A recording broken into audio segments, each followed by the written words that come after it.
Então, o próximo painel é boas práticas de lançamento, o que você precisa saber, também é um tema que todo mundo está querendo saber, todas as dicas que eles podem dar para vocês aqui. Vamos começar com Júlia Tostes, Eduardo Prado, Julian Lepic, Evokings, e quem vai mediar no momento vai ser o Rogério Gonçalves, e assim que a Bia Song chegar, que ela está também na vinda dela do aeroporto, ela vai assumir aqui a mediação também, tá bom, gente? Bom painel para todo mundo.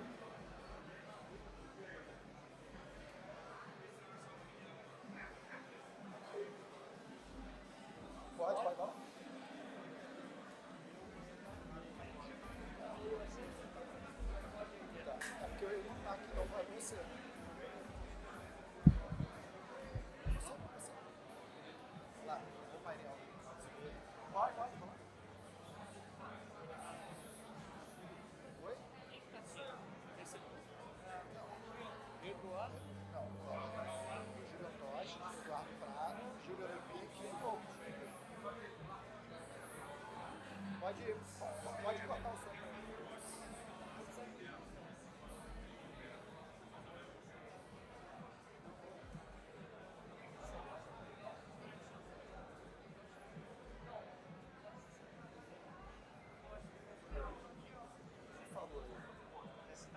Não, pode ser pai. O mediador. Nossa.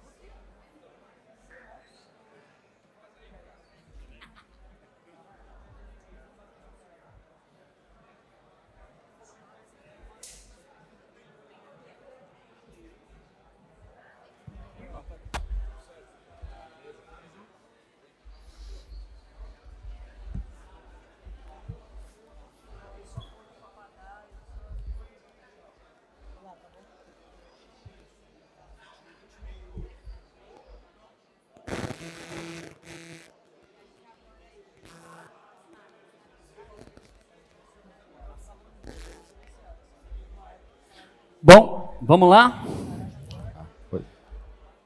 Bom dia, galera. Vamos começar um novo painel aqui.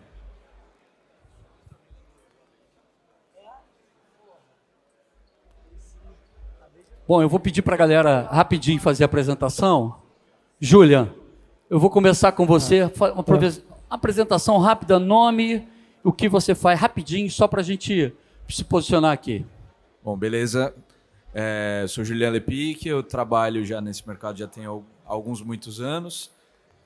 Hoje eu estou trabalhando na Workshow, na parte dos lançamentos digitais, coordenando todo para onde vai cada artista ali, para como que vai fazer o lançamento deles. E eu estou coordenando a Escuta, que é a distribuidora ali que hoje leva Maiara e Maraísa para todas as plataformas digitais. Bom dia. Sou Eduardo, sou fundador da Conduit, que é uma empresa de agenciamento artístico, e também a gente faz gestão digital para vários artistas, ou seja, suporte de lançamento, toda a parte comercial digital, pontes com distribuidoras e gravadoras, e também todo o suporte no desenvolvimento da carreira artística.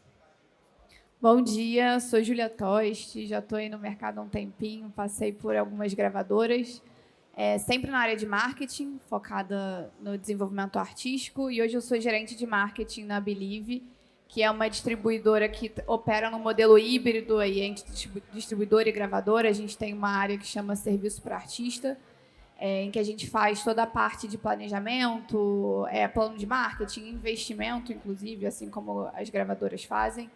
Então, é isso. Fico focada em distribuição e desenvolvimento artístico. Bom dia, meu nome é Wagner, eu tenho um projeto chamado Evokings. Já estou mais ou menos aí uns 8, 10 anos na estrada. Que bom. Bom, hoje, esse papo aqui ele é para falar de planejamento, o que acontece, assim, quais são as boas práticas. Eu já vou saber, vou para cima logo da Júlia, qual é o primeiro passo essencial que um artista deve tomar antes de lançar uma música? A gente fez um papo antes aqui, Júlia, que eu acho que foi um esquenta para esse painel. Então, acho que foi um esquenta e eu acho que nada melhor de começar pelas mulheres. Muito bem. Eu acho que o processo de definição de uma faixa, acho que no painel anterior falaram muito sobre o timing do artista, né, o momento. Eu acho que a música que você escolhe, o momento que você escolhe lançar, ela fala muito sobre esse timing também. Então, a preparação do lançamento, ela começa justamente nessa seleção do repertório, entendendo qual é o seu momento em termos de audiência, ou a sazonalidade também do que a gente vive. Então, por exemplo, se a gente está no momento de verão, o que você vai lançar para o verão? O que você vai lançar para o inverno? Eu acho que o planejamento começa nesse momento, que é uma coisa meio básica, assim. E depois que você entendeu esse momento que você está situado, acho que essa escolha do repertório ela tem muito a ver com o que você quer transmitir e qual é o seu momento de audiência também. Então, eu sempre falo que o lançamento ele começa na análise. É a análise do seu público, dos seus números, do seu repertório, e olhando sempre para um planejamento a longo prazo, porque também não adianta você planejar e escolher uma música para lançar naquele momento se você não tem o seu segundo, terceiro, quarto, quinto passos pensados. Então, eu acho que começa daí, dessa análise de objetivo, de número, de momento e de onde você quer chegar. Perfeito. Eduardo Prado. E até complementando o que a Ju está falando, acho que as pessoas acham que a música e tal, informalidade, só que tem muita análise de dado, eu acho que tem que ter muito planejamento, muita organização, porque senão fica muito essa música é boa e por si só, assim, obviamente o fato da música ser boa faz uma super diferença, mas você planejar, você organizar, e aí eu acho que a gente vai falar muito o como organizar também, o como planejar, porque as pessoas ficam muito nessa de, eu vou soltar a música e a música é boa e por si só. E existem várias analogias que você pode fazer de, eu sei lançar, eu sei subir. É só chegar ali e subir. Ontem eu fui correr, falei assim, quem não sabe correr? Todo mundo sabe correr, é só chegar na rua e sair correr. Tô todo doído. Por quê? Tem como correr, você tem o posicionamento, a sua velocidade, tem tudo. Então, assim, o como fazer as coisas, o organizar, não só pegar a música e simplesmente subir. E aí eu acho que, e aí como o Júlio tinha falado, toda a parte de conhecimento, de você conhecer como a indústria funciona, como cada plataforma e cada distribuidora funciona também. Eu acho que o Léo Janeiro falou um negócio muito importante, que é a parte humana. Então, assim, por trás de qualquer distribuidora, por trás de qualquer plataforma, existem os humanos que estão atrás escolhendo as músicas e entendendo como trabalhar aquela música. Então, eu acho que você conhecer esse outro lado, conhecer o humano, como ele está escolhendo, como é que ele está conduzindo a sua música por meio dessa tecnologia, eu acho que faz uma puta diferença. Eu acho que tem dois pontos também muito importantes, que um é esse planejamento levar para uma recorrência, né? Porque a gente vê muitos artistas que às vezes até começam a ter um bom desempenho, mas de repente ele some, ele para de ter lançamentos e tudo, volta um ano depois, um ano e meio depois, e aí a coisa esfriou, ele já perdeu aquele editor que estava lá na plataforma lá atrás que tinha gostado dele, já nem está mais lá, e o que entrou agora nunca tinha visto esse artista, então o trabalho que vai recomeçar. Então a recorrência é um ponto muito importante. Eu acho que um outro ponto que é definitivo até é o alinhamento de expectativas. É muito importante você alinhar suas expectativas, suas realidades e entender o que você realmente quer. Porque muitas vezes a gente quer uma coisa, a gente acha que a gente quer uma coisa, e lá na frente a gente percebe que não é exatamente aquilo que a gente estava buscando. Tem um exemplo que eu gosto de lembrar sempre, que um artista uma vez chegou para mim e falou, poxa, me dá uma oportunidade, me arruma um feat grande, porque eu quero ter uma música bombada, com um monte de streams e etc e tal. Eu falei, tá bom. Aí mandei para ele o perfil. Falei assim, consigo esse artista aqui, ele tinha 2 milhões de ouvintes no Spotify, sei lá, 2 milhões no YouTube, tinha bastante público. Eu falei, ele topa gravar com você. Aí ele começou a ouvir e falar, mas mas aí eu acho que eu vou estar deturpando a minha arte, etc e tal. Daí eu falei, então você tem que alinhar essa expectativa. Se você quer o streaming pelo streaming, esse cara vai levar você para o streaming. É isso que você quer? Ou você quer fazer um trabalho consolidado dentro do seu nicho, etc.? Talvez o seu patamar não seja de 2 milhões, mas talvez com 20 mil, 30 mil você esteja satisfeito, com 100 mil você está satisfeito. Então, entenda qual é a sua realidade, a sua expectativa, o que você quer buscar. Aí você vai ter uma condição de se amadurecer dentro desse mercado. Eu acho que um outro ponto também importante, apesar de parecer óbvio para o artista, é a tua música estar pronta. Né? Tipo assim, acho que tanto do sentido técnico, né? A gente que trabalha com música eletrônica, né? A masterização, né? Tá suando nos volumes, né? De acordo com a indústria da música eletrônica, mas também do ponto emocional, né? De você cara, essa arte que eu fiz, essa música que eu fiz, tá o melhor que eu pude fazer, né? E assim, eu estou totalmente seguro de que é essa mensagem que eu quero passar para o público, para o mundo, né? E eu acho que a partir disso vem a comunicação, né? Qual foi a tua inspiração para fazer essa track, né? O que te motivou? Quais foram as referências? Quais foram as tuas motivações e inspirações para chegar nessa track? E a partir disso vem a comunicação, vem, enfim, toda a programação de conteúdos e tudo mais. Perfeito. E o mais importante é que essa faixa toque em todos os lugares, né? Porque a gente trabalha com música urbana também, a gente sabe que uma mix, uma master faz toda a diferença, e eu falo isso em todos os cantos, mas principalmente na música eletrônica.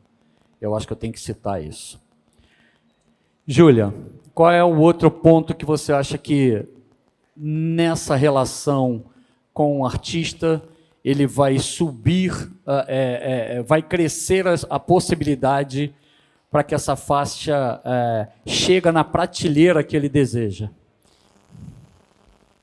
Olha, enquanto você estava falando, eu estava pensando bastante no que eu faço com os meus artistas, assim, e que eu sempre recomendo, que é o seguinte: às vezes o artista produz uma música e ele já fica naquela expectativa de sair correndo para lançar, né? Porque ele está na empolgação daquele momento. Aquele é o momento. Vou perder da o música. time. Exato. Eu vou perder o time. A música vai ficar velha. A música vai ficar velha. E aí entra naquele desespero que eu acho que as pessoas acabam se atropelando um pouco nessa percepção de esse é o momento certo para essa música. Porque às vezes você faz uma música que você considera muito boa e aí você está vindo de um processo de poucos lançamentos ou você está meio desaquecido e você quer lançar porque você quer lançar aquela música. Mas eu, sinceramente, nunca acho que esse é o melhor passo. Assim, eu acho que a construção e aí você deixar o melhor ali para o final quando a sua base já está mais aquecida. Então, eu acho que um pouco daquilo que eu falei anteriormente, né? Do planejamento, da seleção do repertório. E aí eu acho que tem um outro ponto que é isso. As pessoas acabam produzindo e querendo lançar, mas eu sempre acho melhor você trabalhar com um planejamento de pelo menos 6 meses. Então, você ter 6 músicas, vamos dizer assim, para você escolher, ouvir e entender o momento de cada uma. Então, você ter 6 músicas guardadas no repertório, fazer esse planejamento de, vamos supor, uma música a cada um mês aí durante 6 meses, e no meio desse processo você já está pensando nos outros 6 meses e por assim produzindo e planejando. Acho que eu mudei um pouquinho ali a coisa não da mudou pergunta, não, eu acho que... Mas eu queria muito pegar esse gancho porque eu achei importante essa fala assim, da calma no processo de decisão e da escolha para o momento certo. E que isso seja pautado e fundamentado em análise de dado, em estabelecimento de meta, assim, porque eu acho que o Julião falou um pouco disso, de você entender aonde você quer chegar e qual é o momento que aquela música consegue te oferecer, e qual é o degrau mesmo que você vai subir com aquela música. Porque, às vezes, os artistas chegam e falam, pô, essa música é muito boa, o que também é bem subjetivo, né? Porque totalmente subjetivo. Para algumas pessoas pode ser uma música muito boa e para outras nem tanto. A gente trabalha com uma coisa que é totalmente subjetiva. E você cria uma expectativa que não é correspondente à realidade pelo seu momento. Então, é você entender de forma muito assim, pé no chão, e definir as metas. Então, às vezes, as pessoas falam, porque a minha meta é entrar na playlist e tal, eu quero esse planejamento que eu quero. Isso, para mim, não é uma meta. Assim. Isso aí é uma consequência do trabalho. Acho que a meta tem que ser pautada em número, em em análise mesmo, assim, pô, eu quero falar com essa audiência, beleza, então o que a gente precisa fazer para falar com essa audiência? Quem são as pessoas que estão influenciando essa audiência? Quais são os nichos de conteúdo que essa audiência consome? É você ser o mais específico. Eu acho que com a internet as coisas ficam muito abrangentes, né? A gente sempre acha que a gente vai lançar uma coisa e vai atingir ali 1 milhão de pessoas e que aquelas 1 milhão de pessoas, de alguma forma, vão fazer diferença para o nosso lançamento. Só que não é assim. Eu acho que cada vez mais a gente tem visto um processo de nicho acontecer dentro da internet, que os nichos fortalecem muito mais o seu potencial artístico e o seu crescimento artístico do que você somente mirar num número mirabolante e querer aquela exposição que não vai gerar conversão alguma para você. Então, o tiro no alvo, né? O tiro Exato. no alvo, que eu acho que é importante. Exato. E um outro ponto também, eu costumo brincar que, apesar de todo a tua programação, o teu cronograma, o teu planejamento da track, ainda tem um fator loteria, assim, né? De todo lançamento que você faz. Às vezes você bota todas as tuas fichas numa música e ela não performa da maneira como você achava. E o inverso também. Às vezes você, cara, beleza, vamos lançar uma música, porque, enfim, não tenho nenhumas pretensões maiores. E aí a música começa a funcionar absurdamente, assim. Então, tem ainda esse fator loteria em cima de todo esse processo, todo esse trabalho feito, né? Aí sempre vai ter, né? Assim, isso é um negócio E que talvez o nosso seja mercado, graça da esse é um coisa, negócio que né? o nosso mercado sempre vai ter. Eu acho que, assim, quando você fala de escolha de música, eu acho que tem que ser sempre uma mescla entre o teu lado artístico original e análise de dados, o que acontece no mercado. Eu acho que você não pode nem só 100% artístico, negócio 100% muito alto, nem você se vender ao mercado e fazer, não, isso aqui que está rolando, eu vou escolher isso. Eu acho que sempre tem que ser uma mescla dos dois. E aí, nessa mescla, eu acho que você, para vender e aí entendendo como é que está o mercado hoje, eu acredito que você tem que sempre...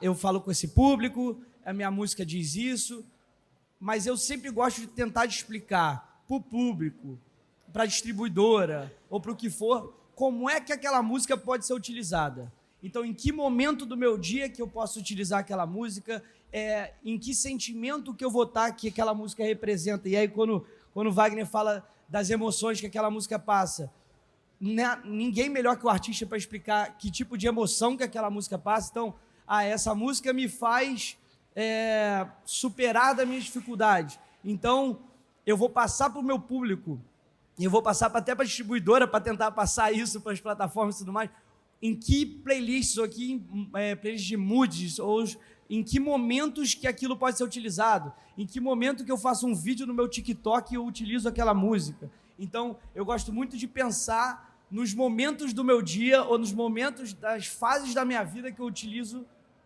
aquela música, e aí você mesclando o que o mercado está rolando com aquela emoção que a música passa, é mais propício das pessoas já estarem no inconsciente de utilizar aquela música. Aconteceu isso, putz, lembrei, porque essa música me faz superar e tal. Então, eu acho que esse pode ser um caminho bom para a venda em si da música. Eu acho que você acabou de escrever o que é o ideal do artista moderno, né? Que é entender como é o jogo de hoje, jogar ele da sua melhor forma. Entender que ele tem um processo artístico que é super valioso, é o que vai definir toda a base dele, mas também entender como ele pode potencializar a música dele, entendendo como funciona esse jogo, né? Então, você não pode estar alheio das ferramentas que existem hoje no mercado, senão você está alheio do mercado. Então, como você vai obter um sucesso dentro do mercado que você não quer fazer parte? Você precisa fazer parte dele de alguma forma, você precisa entender isso e se modernizar. Tem artista que ainda não está pronto para essa transformação, de entender que ele tem que se inserir nas redes, que ele tem que criar conteúdo e tantas outras coisas. Beleza, eu sou da moda antiga e tem equipe que faz isso para mim. Ainda assim, você vai ter que gravar o conteúdo. Você pode até não estar pensando em estratégia, tem alguém para pensar estratégia para você, beleza. Mas o conteúdo vai ser você, cara, é a sua cara. Não adianta eu ficar reproduzindo a mesma foto sua todos os dias na rede social, não vai funcionar. Com a sua deixa, Julian, eu vou perguntar para o artista direto. E essa música, ela cabe no seu set? Ela vai ter que... A música que você está lançando, ela precisa estar no seu set? Pode rir, não tem problema não. Olha, assim, é bom essas perguntas óbvias, porque esse óbvio às vezes parece o mais difícil de a gente fazer, né? Mas assim, idealmente sim, né? Idealmente sim, mas isso não quer dizer que você tenha que só produzir música pensando no teu set ou só produzir música pensando na pista, né? No público. É óbvio, você é artista, você passa, né? Você é ser humano como qualquer outro. Você tem diversas emoções dentro de você, os momentos, né, da tua carreira. Tem momento que você está mais introspectivo, tem momento que você está mais alegre, está mais pista e tal e tudo mais. E é importante respeitar essas emoções, respeitar esses momentos seus, né, porque saúde mental, né, eu acho que a gente vem falando bastante sobre isso. Cara, isso é importantíssimo, ter saúde mental. E, às vezes, isso quer dizer que você não vai produzir uma música que vai caber no teu set também, né? E assim, às vezes você vai lançar aquela música que é diferentona, que todo mundo escuta, nossa, mas isso é tal artista? Mas não parece, que legal, né, conhecer esse outro lado, né, que a gente sempre chama o lado B, né, de cada artista. Eu acho que é primordial também você dar voz a esse teu lado B também, é muito importante. Mas, óbvio, via de regra, é importante que tua música caiba no teu set para você mostrar para o público, né? Como que... Tem um veículo para poder executar, ou um veículo promocional que você possa executar a sua faixa. Exatamente, e que, inclusive, que é um puta conteúdo, né? Uma prova social de como aquela ideia que você teve, como a tua arte está funcionando perante o público, né? Mas até o lado B tem um lugar dentro desse planejamento, né, quando você olha, porque eu acho que é isso, a gente está no mercado hoje que as pessoas estão sempre pensando só no resultado, esqueceram um pouquinho dessa magia do por trás. Eu acho que tudo é como você envelopa, assim, a comunicação, e você vende, e seu público vai entender. Se você envelopar direitinho, explicar e colocar ali de uma forma... amarradinho, acho que todo mundo vai entender, e você não vai precisar dessa necessidade tanto, e eventualmente vai fazer um sucesso que você nem esperou e você vai levar para a pista. Exato. É aquela expectativa que você não dava nada e do nada te surpreendeu, né? E até falando de boas práticas, eu acho que essa é uma boa prática também, de você entender o lugar de cada música e passar isso para distribuidor, para as plataformas. Porque se tudo for uma porrada, tudo for número 1, ferrou. Você não vai fazer, né? Não é toda a música sua que você tem que almejar ser número 1 ou tem que almejar ser a maior música da tua carreira, porque elas têm objetivos diferentes. Existem músicas de composição de repertório para manutenção de um trabalho, existem músicas que não, essa aqui eu vou investir, vou fazer uma puta campanha de marketing, vou fazer um puta esforço, porque ela tem, por por N motivos, ela tem motivos para ela ser, né, comercialmente grande ou para ela ser grande em vários fatores, mas isso... eu acho, e você do outro lado pode falar assim, se você fala que toda música é prioridade, nenhuma é prioridade. Assim, é engraçado isso, porque às vezes a gente recebe o texto de pitching, né, que os artistas montam, assim, e aí todo novo pitching é a maior música da carreira, o próximo hit do verão, que vai balançar as pistas. Pelo amor de Deus. Aí a gente fica, cara, não é muito bem isso, né? Porque... E aí, às vezes, é melhor você ser um pouco mais humilde, mais honesto. Exato. Do tipo, essa música serve um propósito um pouco mais modesto no planejamento do artista, e explicar e construir essa expectativa para as plataformas de que um momento grande vai chegar lá na frente, do que em todo momento você ficar ali falando que é a melhor música da sua carreira e que vai bombar. Porque aí, na terceira oportunidade, ninguém já dá mais... Você perde credibilidade, né? É um superlativo do chat GPT, né? Parece. Inclusive, tem uma grande armadilha dos artistas, né? Que quando você solta uma música que se torna um hit, que é uma música expressiva e tal e tudo mais, é de você botar na sua cabeça que a próxima tem que ser igual ou maior, né? Tem que fazer o sucesso igual ou maior. Isso é uma grande armadilha, né? Na música eletrônica, mais. Na música eletrônica, mais. E assim, é uma coisa que, cara, é muito difícil. E a probabilidade de você, cara, ficar ali ferrado de cabeça é muito grande, porque você entra numa pressão, enfim, numa pressão interna muito grande, assim. E dificilmente, né, eu não estou aqui, obviamente, botando regra, porque música não tem regra nenhuma, mas, assim, Se você seguir por esse caminho, geralmente as próximas músicas vão repetir a mesma fórmula, né? Vão ser cópias da primeira que deu certo.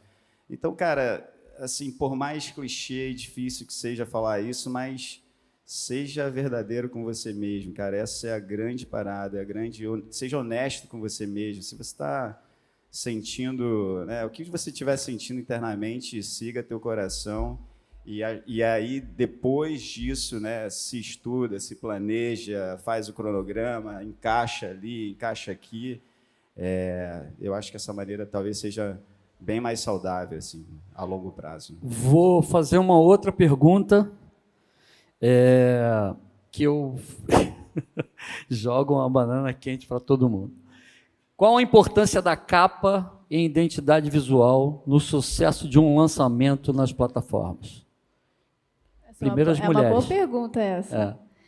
Eu acho que a capa ela é a representação visual assim do que você quer passar enquanto artista, né? Eu acho que, e aí você citou música urbana ali, eu acho que a música urbana ainda não entendeu isso de certa maneira, porque eles acham que a capa é só um instrumento de subir o conteúdo ali. Mas eu acho que principalmente na música eletrônica, que é muito sobre sentimento, conexão, eu acho que a capa ela traduz. E ela o ser humano é visual, né? Tudo que a gente sente passa pelo nosso olhar e é traduzido ali no nosso olhar. Então, eu acho a capa, sim, muito importante, porque ela é uma representação imagética do que você quer transmitir na sua música, mas também no seu projeto artístico como um todo.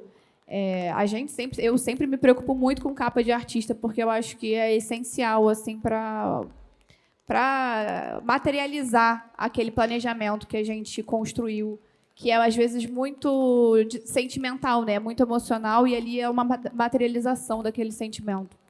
E só colocar um ponto aqui, a gente sempre fala de ferramentas e coisas que estão ao alcance. Aí tem uma plataforma que tem uma coisa interessante com capas e que casa bem com a música eletrônica, que é a Apple Music, que tem a capa animada, né? Então, ali você consegue fazer realmente uma capa que tem um movimento que dialoga com a sua música. Então, é interessante a gente entender que cada plataforma, às vezes, tem alguma outra forma de somar com o nosso trabalho. Não só o trabalho musical, também como o conceito dessa música, né? Olha, eu acho que depende. Sendo bem sincero, acho que pelo lado do empresário de artista e artista, eu acho que depende da música, depende do gênero, depende do conceito que tem por trás. Por quê? Tem vezes que principalmente se for uma música de ou composição de repertório, ou for uma música pouco importante, ou for uma música, assim, é uma grana que você vai gastar e que você pode estar gastando, depende do tamanho que você tem o artista, tá? Às vezes você tem um orçamento que, na minha opinião, eu iria para outros caminhos, ainda mais você podendo, assim, que depende muito do gênero. Assim, eu acho que existem gêneros musicais que o conceito da identidade visual e a capa conversa muito com isso. Outros nem tanto. Você vê, por exemplo, a gente por muito tempo trabalhou com sertanejo. Assim, geralmente a cara do cara ali e o nome da música e... Geralmente não, sempre. Sempre. Então, segue o jogo, entendeu? Então, assim, a capa, pô, você vai gastar rios de dinheiro numa capa? Pô, não vai. Não, peraí que eu vou só corrigir uma coisa aqui. Eu acho que não tem que gastar rios de dinheiro com capa também. É porque é porque é o seguinte, eu acho que, por exemplo, no pop, por exemplo, existe um negócio mais de identidade visual diferente. Eu acho que tem algo mais lúdico, eu acho que a capa tem que ser um negócio mais artístico, mais elaborado, ter um conceito. Por isso que eu acho que depende da música, depende do gênero, depende da tua fase. Por isso que essa pergunta é uma pergunta boa e que não acho que é sim. Não vai ter resposta exata. Não acho que é sim, não. Tem um bom exemplo disso, que é o Brett, da Charlie XX. Né? Para mim, aquele é um excelente exemplo de capa low cost. Ela basicamente jogou um fundo verde, uma fonte distorcida, e aquilo provavelmente levou 2 segundos para fazer. O do Bad Bunny agora, que é só 2 cadeiras. Mas é o sem conceito, que na verdade tem muito conceito, né? A Charlie conseguiu transformar culturalmente o verão europeu e o verão dos Estados Unidos. Em um processo pop assim do negócio, o Verde Brat foi usado por marca, agora uma coisa meio trademark, assim, que todo mundo sabe. A própria fonte... Então, eu acho que é um pouco do que eu estou falando. Assim, às vezes, as pessoas pensam em conceito, em tradução de conceito visual, 100% atrelada a orçamento, a fazer uma coisa mirabolante, a contratar o melhor designer. Só que, às vezes, não. Às vezes, o conceito é simplificar e só botar um fundo verde ali e está tudo bem. Mas é o por trás disso, sabe? Do porquê que aquilo está ali. E até no sertanejo também, se você reparar, quando é gravação de DVD, é tipo alguma coisa que faz referência à identidade do próprio DVD. Então, pode não ser um conceito tão profundo, mas é uma representação visual do projeto, sabe? Sim. Como é que fica a cabeça do artista? Vai, conta, vai. Olha, eu concordo com todos os pontos aqui. Eu acho que, no fim das contas, do ponto de vista artístico, eu acho que tem que representar, cara. Você tem que representar esse papo que a gente já estava falando, né? A tua inspiração, qual foi a tua ideia em conceber aquela música ali. Eu acho que a capa, a identidade visual representa isso. Obviamente tem, né, os custos, tem toda a viabilidade disso, mas eu acho que hoje em dia a gente tem tantas ferramentas, né? A própria inteligência artificial está aí, não que ela tenha que fazer isso por você, mas assim, é uma ferramenta para você. Aí, né? Calma. Boa. Mas assim, é mais uma ferramenta, né, para te economizar também custos, enfim. Se você está numa parte inicial da tua carreira, que às vezes a gente sabe as dificuldades que né? Acho que tem muitas ferramentas disponíveis, mas, cara, é importante sim. Acho que, cara, cuida disso, porque é você ali, né, cara? É a tua arte, o teu sentimento que você está botando ali para fora.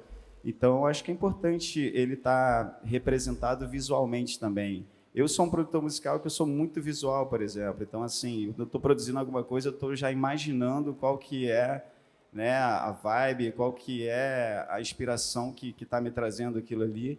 E você botar isso numa thumbnail ali, assim, é 5% da representação ali, né? Mas é importante estar conversando ali as coisas, né? E acho que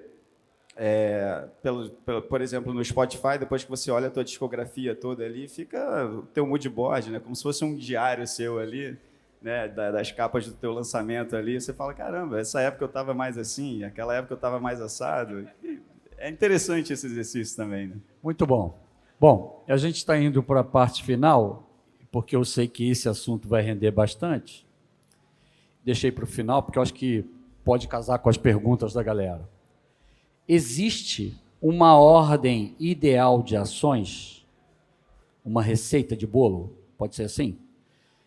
Como, por exemplo, teaser, pré-save, prévia, clipe, bastidores. Existe essa receita? Eu vou ser polêmica aqui, eu não gosto disso, não. Eu sempre fico brava quando eu vejo gente vendendo coisa de fórmula na internet. Me deixa emputecido, porque eu acho que não existe isso, gente. Por favor, não caiam nessa. Cara, eu não, assim, pela minha experiência, todos esses anos trabalhando com música, não existe fórmula para nenhum artista, assim. Eu já vi gente que soltou prévia achando que a prévia e depois o teaser e depois ia dar, e não deu em nada, assim. Aí a música foi acontecer 3 meses depois de lançada com uma coisa que nem estava ali dentro do planejamento do artista. Eu acho que não existe. Acho que, óbvio, cada artista vai fazendo e vai sentindo, pô, para mim isso funcionou mais, para mim isso não funcionou tanto. Existe o básico que precisa ser feito, porque sem aquele básico não tem como você trabalhar, então você precisa postar que você vai lançar música. Você não é Beyoncé para postar música de um dia para o outro e todo mundo sair correndo. Eu acho que sim, fazer o aquecimento é importante. Mas o formato desse aquecimento e como você vai fazer, eu acho que é livre, assim. A gente pensa de acordo com o artista, com a música, com o momento. Não, eu acho que é a mesma coisa. A receita de bolo ela não existe. O que existe é a base que você já vai fazer para conseguir garantir que aquele mínimo de planejamento, aquela estratégia ali que sempre tem que ser feita para você ter um corpo mesmo para o seu lançamento. Então, você parte de uma regra básica que basicamente é se entender o jogo e participar do jogo. Mas aí, daí para frente, a criatividade pode levar para qualquer caminho. Tem lançamentos incríveis que foram todos pensados como pós-lançamento e tem lançamentos incríveis que foram pensados meses antes, uma estratégia de pré-lançamento tão forte que quando lançou era uma expectativa absurda. Então, tem um fator que é o imponderável. O imponderável às vezes acontece. Eu tenho um artista que eu lembro que a gente lançou, a música dele não deu em nada, ele estava muito frustrado, 3 meses depois a música dele estourou na Ucrânia. Como ninguém sabe, mas estourou. Quer dizer, a gente sabe, foi uma influenciadora de lá que aleatoriamente escolheu a música dele, ela era enorme lá e estourou a música. Então, acontece. Pensando nisso, Julian, então, para aquecer a faixa, porque o papo maior aqui é esse, né? É o papo do lançamento. Então, para a gente aquecer a faixa, a ideia é que a gente acione todas as ferramentas necessárias, né? Para aquecer esse lançamento. Quais são essas ferramentas? Porque a gente já falou de TikTok aqui e todo mundo tomou um susto, porque mas o TikTok não é o da dancinha? Pô, o terceiro maior estilo musical que se escuta no TikTok, o Léo falou aqui, que é a música eletrônica. Então, a gente está indo para outro lado. E a cada minuto muda essa história. A gente falou de YouTube em 2020, Julian, 21, que o YouTube era o gigante. Então, é isso, galera. O aquecimento ele precisa ser feito em conjunto, assim. Cara, para começar, graças a Deus não tem fórmula de bolsa, senão eu estava desempregado, né? Então, assim, essa parte do aquecimento e essa parte de... Como a gente está chamando aqui, existem boas práticas. Então, assim, você tem o prazo lá bonitinho que você tem que fazer, você tem algumas coisas que... É porque existe a diferença entre você fazer o aquecimento. Vou fazer postagens. E quais postagens são essas? Então, existe uma diferença entre você ter que não é fórmula, mas você ter um processo de aquecer aquilo, ou seja, eu vou fazer um conteúdo visual, eu vou fazer postagens, eu vou disparar para o meu mailing aquilo, porque ainda mais na música eletrônica a importância de estar no pendrive da galera, então eu disparar aquilo para o mail. Eu vou fazer um trabalho voltado para o Beatport, aqui falando de música eletrônica. Então, assim, você tem algumas coisas que são default, assim, tem algumas coisas que você tem que fazer, pensada no... Agora, o como você vai fazer e o que você vai fazer para cada música que é a diferença. Então, e isso é setado... eu acho que o processo, pelo menos que a gente faz muito lá, existe um processinho que a gente faz, mas não todas as músicas eu vou fazer isso. Eu tenho essa música, vamos escutar ela no carro, vamos escutar ela na academia, vamos escutar ela acordando, dormindo, o que ela me passa, o que eu quero passar com essa música. Como é que eu posso passar isso como é que o artista expressa melhor esses sentimentos? Então, tem as postagens, você tem vídeos, aí você tem modelos de vídeo, aí você vai para a equipe e aí você vai sentando com cada equipe, você tem a sua equipe de marketing, e aí o marketing vai pensar em ações que você pode fazer dentro de um orçamento que você tiver, online e offline também, desde você ir para a rua, essa música fala de relacionamento, eu vou para a rua perguntar para a galera o que a galera acha de relacionamento. Então você tem 500 coisas que você pode fazer que está dentro de um processo de pensar o que eu posso fazer para essa música, mas não é uma fórmula de bolo, porque vai ter música que não faz sentido nenhum você sair perguntando para pessoas na rua se eu estiver falando de assuntos que não faz sentido. Então, assim, eu acho que você criar um processo de lançamento é muito bom. Então, assim, eu vou pensar nessa área, aí agora eu vou pensar na minha parte digital, vou pensar no minha capa, o tempo que eu tenho para lançamento, já pensar, eu não vou obrigar a pensar em playlist porque não tem como prometer playlist, mas em que moods ali no digital que eu consigo funcionar. Então, assim, você criar um processo de lançamento da música, espetacular, é isso pelo menos que eu acredito que a gente faz. Mas não que isso seja uma fórmula de bolo, porque dentro desse processo o negócio pode ir cada hora para um lado, e dependendo de qual a música, qual o gênero e qual a importância daquela música. e você ter a sensibilidade da análise, né? Eu acho que as pessoas, às vezes, postam, esquecem um pouco de voltar naquele conteúdo e entender o que funcionou, o que não Perfeito. funcionou, para pensar o segundo. Porque eu sempre falo isso, o planejamento é vivo. Às vezes a gente monta um cronograma de 3 meses ali, já sabe tudo que o artista vai postar, mas, cara, no primeiro post o negócio deu errado, não funcionou, a galera não comprou. Então, você tem que ter essa sensibilidade de voltar, entender o que não funcionou e mudar para frente e ir testando. Porque, sinceramente, assim, para mim, hoje, a forma como os algoritmos funcionam, principalmente do TikTok, é tentativa e erro. Tem uma influenciadora que estava fazendo um teste, postando, sei lá, 5 vezes por dia, durante 30 dias, conteúdos diversos para entender ali o algoritmo dela. E ela não entendeu nada, na verdade, porque os vídeos mais aleatórios viralizaram, os vídeos que ela achava que iam viralizar não viralizaram. E eu acho que hoje a internet é um pouco isso, assim, é tentativa e erro. Acho que a gente fica muito preso em querer fazer um negócio que, pô, se o primeiro vídeo que postou já não deu certo, é porque a música não é boa, porque, ai, meu Deus, vamos partir para a próxima. É tentativa e erro, é frequência, recorrência, tentativa e erro e análise. Pô, não deu certo por causa disso, acho que isso daqui poderia ter sido editado melhor, então no próximo eu vou editar de outra forma, mas eu concordo 100% com o que o Edu falou. Às vezes é até um comentário que te dá um... Exato. Alguém, você muda completamente o norte do... Assim, eu vou te dar só um exemplo, desculpa. Eu vou te dar só um exemplo que há um tempo atrás a gente criou um podcast. E aí a gente tinha traçado uma ideia de postagens que a gente poderia fazer. E aí teve um vídeo, uma pessoa que foi lá falando, e aí a gente convidando várias pessoas, artistas, e convidando pessoas de nome e tudo mais, e aí foi um amigo falando de como as pessoas burlavam e entravam nas festas e burlavam os tickets, e burlavam... E era uma pessoa desconhecida, de um assunto, assim, que eu na hora não tinha entendido que ia viralizar. O negócio deu 3 milhões de visualizações, 300 mil compartilhamentos. Falei, cara, eu nunca ia imaginar que um negócio desse ia engajar, porque, assim, para mim, e ainda mais do lado artístico, eu falei, pô, o Memê foi lá, sabe? Uma porrada de artista muito bom foi lá. Então, assim, pô, o Cat, várias pessoas que eu falei, cara... esse é o assunto que vai dar. Só que foi um assunto de uma pessoa que não é artista, não é conhecida, falando de uma história que eu ri, achei engraçado, mas isso me fez mudar o norte do podcast em si, e mais de curiosidade. Então, assim, eu acho que input que a gente vai trazendo, e que esse ficou muito na minha cara, porque foram 300 mil compartilhamentos, mas... eu acho que inputs que você vai pegando e essa sensibilidade que você vai pegando, eu acho que a fórmula de bolo está aí. A fórmula de bolo está na sensibilidade das coisas que vão acontecendo com a tua carreira.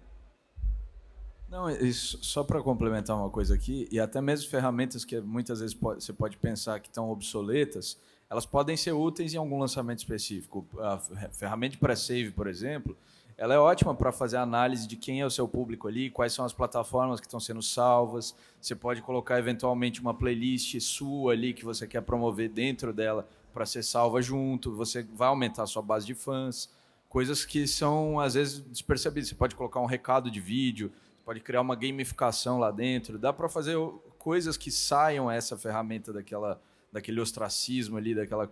mesmice de que a pessoa só clica, salvou a música, legal, agora da próxima tem que fazer de novo e tal, e criar alguma coisa que seja realmente relevante para que aquele seu público faça um pré-save, porque se ele já fez uma vez, a chance dele não fazer de novo é grande.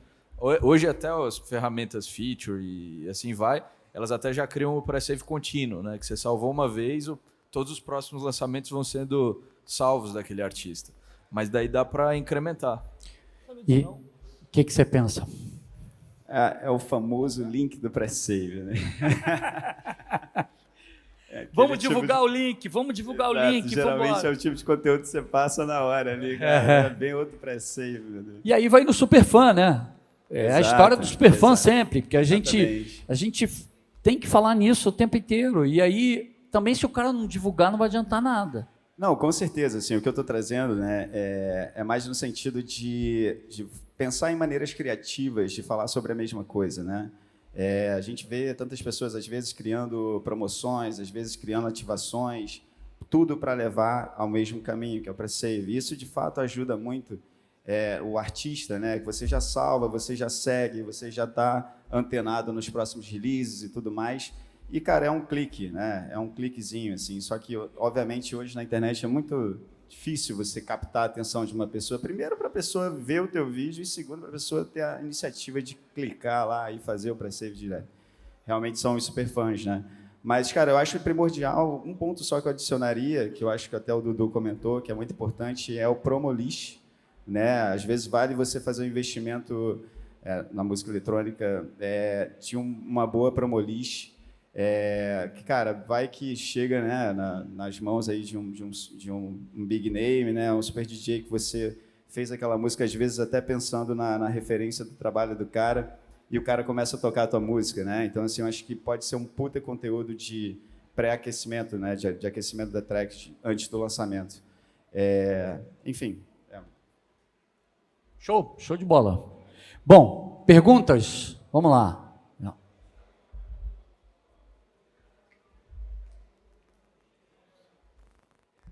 Opa, bom dia a todos. Queria saber uma pergunta direcionada direto ao Evokings.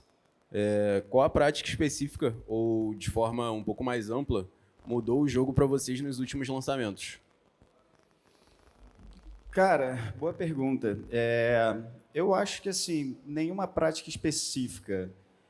Eu acho que o que tem funcionado bastante em termos de Evokings é mostrar o lado instrumental, né? Tipo, o lado músico, que é uma coisa que a gente sempre teve. Eu falo, eu e o Thiago, muita gente pergunta, né? Porque eu estou seguindo o projeto sozinho agora, mas o Thiago continua nas produções e tal. Mas explorar esse lado mais músico, um lado mais do estúdio, né? De mostrar como o processo criativo é feito, de como vêm as inspirações e de como eu executo isso na parte de produção. Eu acho que isso tem funcionado bastante, tanto no engajamento e tanto, né, um convite às pessoas a conhecer mais do que se passa nos bastidores da produção do Evokings. E aí? Boa. Deixa eu te perguntar uma Boa. parada. Você pode, Dudu, perguntar? Eu vou perguntar, então eu vou engatar vai. na pergunta dele, pô. Não, só porque é o seguinte, você acredita que mostrar no geral é importante, ou você acha que funciona mais porque esse é quem você é? Você entendeu a minha pergunta? Porque pode todo mundo mostrar. Só que isso é muito você, porque eu te conheço, eu sei que é muito você. Então... Sim. E aí, como ele direcionou essa pergunta ao Evokings, eu falei sobre isso, mas eu acho que qualquer artista tem que mostrar o lado dele, né? O que ele acha, que é o forte dele, né? Qual é a zona que ele se sente mais confortável em comunicar para o público, né? Enfim, e aí cada um tem o seu, cara. E se você não sabe ainda, eu indico fortemente que você invista em conhecer, né? Fazer esse conhecimento interno seu, porque é importantíssimo isso. Mais pergunta?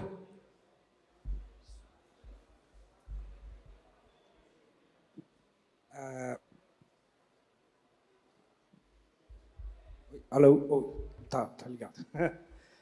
Para um artista que nunca lançou, a pessoa começou agora, fez algumas produções, né?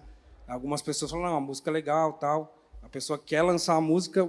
Quais seriam, por exemplo, umas 2 ou 3 coisas que a pessoa precisa ter antes até de lançar essa música? O que ela precisa ter? Ela precisa ter, por exemplo, um perfil em quais redes? Precisa ter, sei lá, quais você acha que as coisas que ela precisa ter antes de começar a pensar em lançar a música? O que vocês acham? Assim, que é Ferramentas básicas. Vai, Júlia.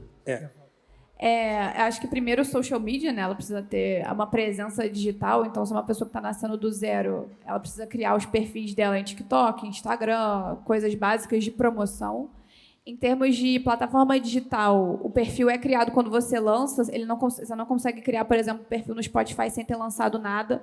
Então, no momento que você for lançar a música, esse perfil vai ser criado e você vai conseguir otimizar ele, botar foto, trocar a capa, botar a bio e tal. Então, essa parte de digital vai acontecer no momento do lançamento. Mas eu acho que o pré é justamente você estabelecer essa presença em social media. E aí, ele não vai ter nenhum parâmetro, por exemplo, de análise de de audiência ou de consumo, mas eu acho que vale sempre uma pesquisa de onde é que você quer que aquela música toque, sabe? Assim, de quais são as pessoas que você quer que aquela música bata ali, para você planejar os conteúdos do seu lançamento ou a própria identidade visual com base naquela audiência que você acha mais ou menos ali através de pesquisa que você quer atingir. Eu começaria dessa forma. Não, e aí tem uma questão que onde o pré-save encaixa demais, né? Perfeito. Então, é um artista que não está saindo do zero. O pré-save ele vai realmente criar uma base de pessoas que começam a seguir aquele artista para receber aqueles lançamentos. Então, esse é um dos que mais precisam do pré-save. Tá bom, Júlia, mas vamos lá. Essa pergunta é importante, que eu acho que é o que ele está... Porque é a história do Tostines, né? Então, o que ele quer saber, assim, que eu entendi, é que ele acabou de fazer a música. Então, o primeiro passo é ele se conectar a uma distribuidora. É isso que eu ia perguntar. A pergunta é técnica ou a pergunta é artística? Não, a pergunta é técnica. É tipo, técnica. Eu quero, então, vamos lá. Primeira coisa, eu vou lá, faço o perfil, Isso, depois eu vou lá, ligo para tal pessoa. Exato. Tem que colocar... Como que é essa música, direitos autorais, eu posso lançar, não posso? É porque a pessoa, no meu caso, que eu gostaria de começar, tal, já preparei a música, já levei algumas pessoas conhecidas do mercado, falaram, a música é legal. Então, primeiro você vai aqui, depois você vai ali, depois você vai aqui, é isso. São várias etapas. Uma delas, você vai ter que se conectar a alguma associação artística para você poder recolher seus direitos autorais. Se a música é sua, né, você é o compositor dela, você vai ter que estar afiliado ali a Abramos, o BC, seja lá qual for, que é uma associação de direitos autorais. Então, você vai conseguir fazer isso para poder ter o recolhimento dessa parte autoral. Para você também poder registrar o seu fonograma. A partir do momento que você grava, você tem que registrar lá, colocar todas as pessoas que gravaram com você. Vai passar tudo isso também para a sua associação. E essa associação vai gerar esse númerozinho ali, que é o ISRC, que é o que você vai poder registrar esse fonograma dentro de uma plataforma de distribuição. Então, que é a distribuidora. Exatamente. Entendeu? Depois que você fez isso, aí você vai poder ir para a distribuidora, onde você vai colocar essa música, ingestar ela para que ela chegue nessas plataformas todas. E aí você pode pensar nessas estratégias como pré-save e tantas outras. Ali, e aí, partindo disso, aí a gente pensa no perfil lá do Spotify, ok? Então, o primeiro passo é, você tem a parte... o fonograma é todo dele, tá? Tudo sim, dele, sim. tá? Tudo. Vamos nem chegar no ISRC. A primeira conexão que ele precisa fazer é com uma distribuidora. A gente deu o exemplo de 3 aqui. A gente usou 3 distribuidoras aqui. A gente falou da Tunicor, da Fernanda, da Label Works, do Léo, e falamos da One RPM, do Toninho. E da Believe também. E tem agora a Believe também. Falamos da escuta mas também. A Tunicor e a Believe são assim. Tá, mas casa. Irmãs. Então, assim, eu acho que o primeiro passo é esse. O primeiro passo é esse que você tem que fazer. Se conectar, mostrar a sua faixa a uma distribuidora, que aí dali a gente começa a fazer esse caminho, ok? Mais pergunta, galera?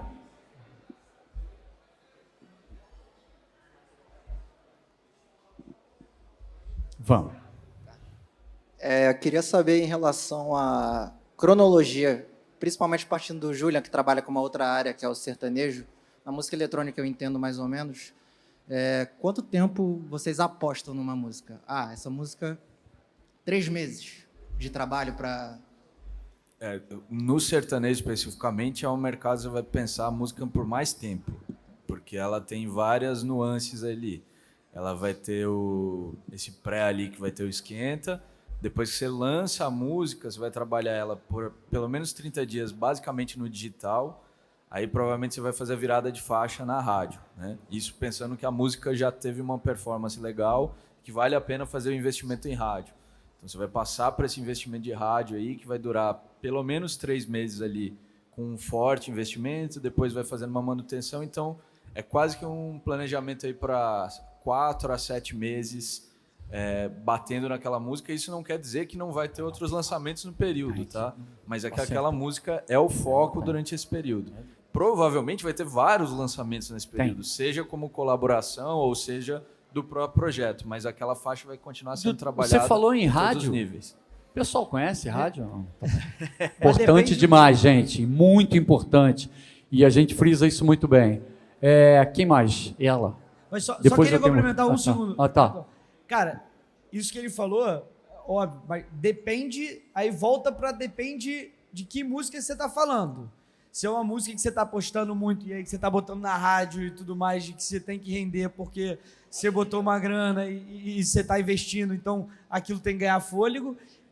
Depende se você lançou um single, aí eu lancei um single e aí eu vou fazer um single de manutenção aqui que ele vai durar 30 dias ali depois, ou eu vou, eu lancei um álbum aqui que eu estou apostando numa música, isso aí vai durar mais tempo, porque eu tenho muito conteúdo aqui, desde rede social que eu possa postar, minha música está na rádio, então assim, depende muito das tudo. Eu acho que quanto maior o projeto que você colocou, Mori, e aí desde tempo, investimento... E o foco, né? E o foco, exatamente. Mas você tem que fazer aquilo render. Boa. Vamos que a gente não tem mais deixar, duas perguntas. Vai falar até amanhã. Noite. Mais uma pergunta. Bom dia. Uma dica de ouro aí para ter um bom resultado no pre-save, um bom engajamento. A cara da Júlia.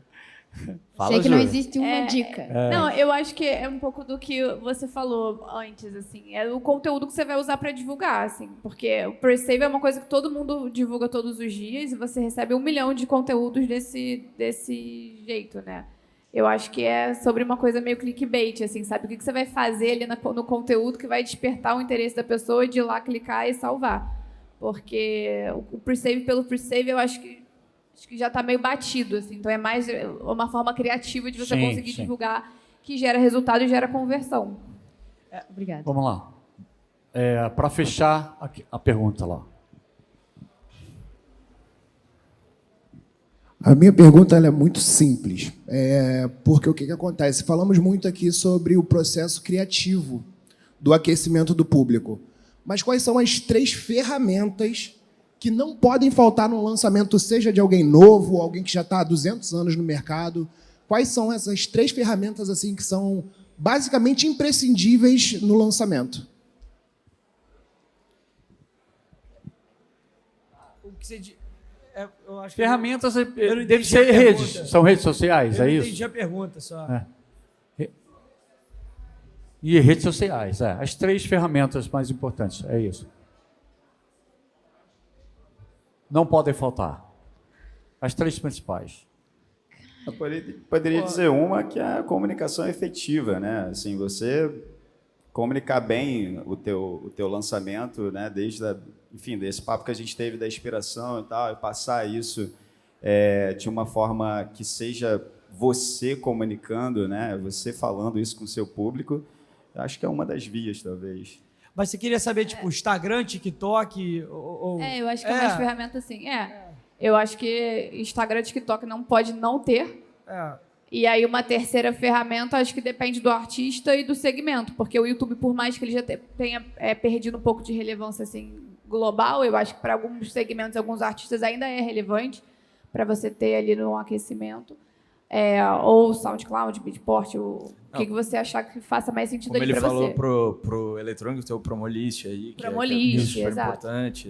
Se eu for falar de Nordeste, eu vou falar de sua música. Então... Sim. Pode crer. Delícia. Obrigado, mas, assim, gente. Mas só uma parada.